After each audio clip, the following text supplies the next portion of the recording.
Hey, hi there. Welcome to the month of April. This is an interesting month because of spring break and the fact that I'm on vacation starting tomorrow, Wednesday, and I will be on vacation throughout until the end of spring break. Now, of course, I will be monitoring my email, and if an emergency arises, you can always call me on my cell.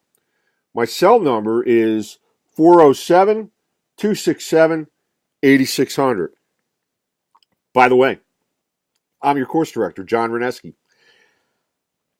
Hey, as a result of me going on vacation, no GoTo Training session this week, just this video and then some others that I'll send along. And what I'm going to put into this video, we would normally cover in the GoTo Training session, so we've got it all covered. All right, there are a couple items that I want to talk about. First, let's talk about writing. It's critical to your career.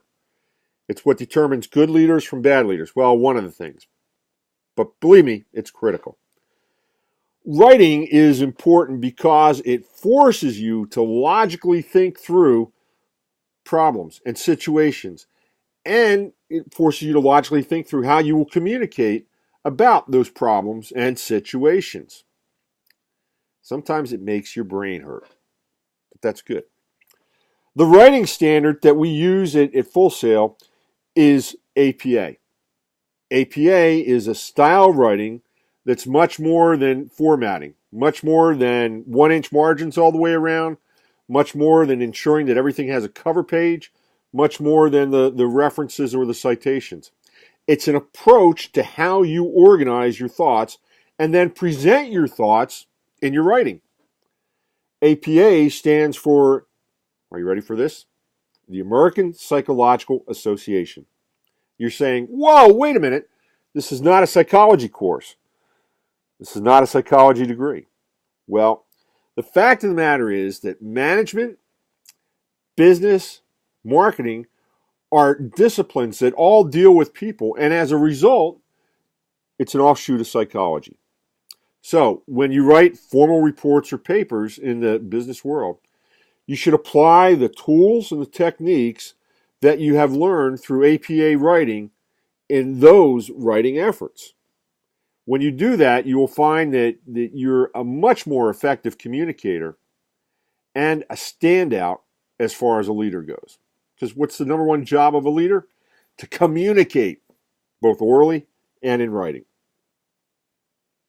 Have I got your attention yet? Now, please pay attention to the assignment directions. We're going to talk a little bit about content here. Because those assignment directions and the grading rubric for each assignment will provide you information on what content you need to be addressing in your writing.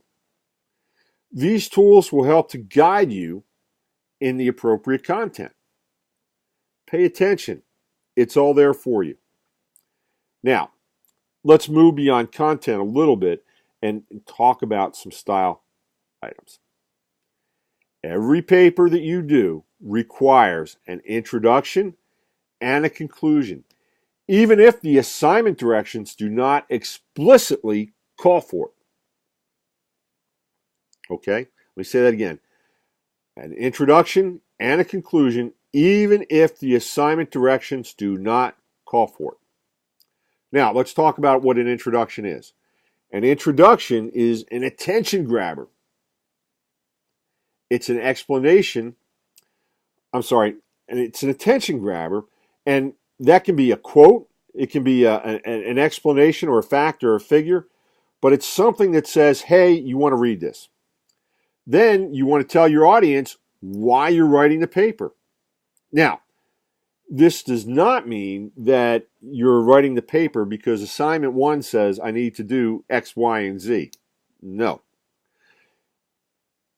But rather, it's what you hope to prove to the reader. Keep that in mind. And finally, the last part of the introduction is an explanation in terms of how you are going to do just that.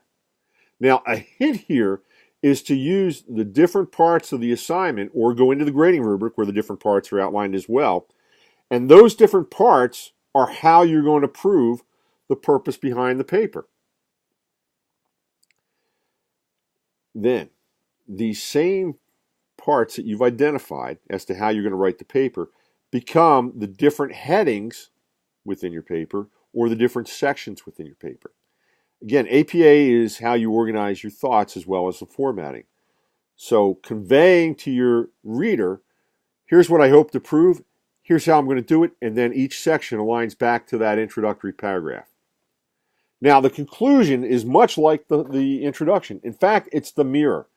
You restate the whole purpose for writing the paper, and you restate how you accomplished that purpose. Now, let's talk about paragraphs. 5 sentences is the ideal length for a paragraph. All paragraphs should be between 4 and 7 sentences. No more and no less. Whew. All right, let's talk about a little bit more about business writing. Business writing is in the third person, while personal reflections and emails are written in the first person. When you're writing for business, you should not use the word I or we in your writing. Business writing is about due diligence. It's about facts, figures, and research. Keep that in mind. Now, please take a look at the general section in the grading rubric, and I have loaded it with tons of information about writing and links that will give you even more information about writing. Guess what? We're done talking about writing. Now, let's talk about discussions. I grade discussions based on 2 important criteria. The first being the RISE model. That's an acronym. Your post should reflect, inquire, suggest, and elevate the conversation through the use of integrated content. Now, I'm going to provide you a short film to explain this in greater detail, so keep your eye out for that film. By the way, I'm also going to provide you a film on writing as well that will go back over a number of the items that are covered in this film. So we're just going to layer things on top of each other. The second thing that I look at when I'm grading discussions is that your post is more than your opinion. It is your informed opinion. If I just wanted your opinion, why go to school? It's your informed opinion reflecting what you have read and learned this week. So, support your posts like you would your paper with citations and references. Now, I'm not picky about the format in the discussion, but again, organize your thoughts and support them with references and citations. Now, what you need to know about discussions are that they're safe harbors. What the heck is a safe harbor? It means that there are no wrong answers. Only unsupported opinions when it comes to losing discussion points. Use the RISE model and support your opinions, and you are going to do fabulous with regard to your discussions. Finally, I want to make a note on excellence, something that's near and dear to my heart. When you do what you are assigned, you are performing at an acceptable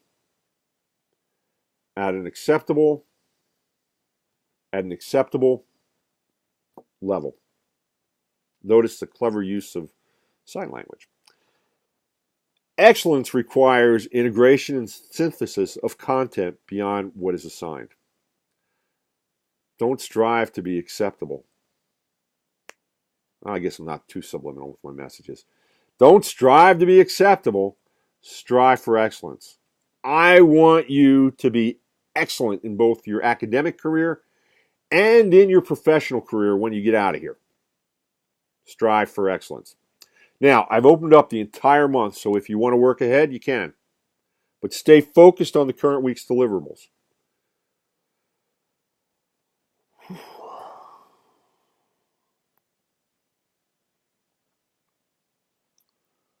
Welcome to Joe's Garage. Joe Cool. Anyway,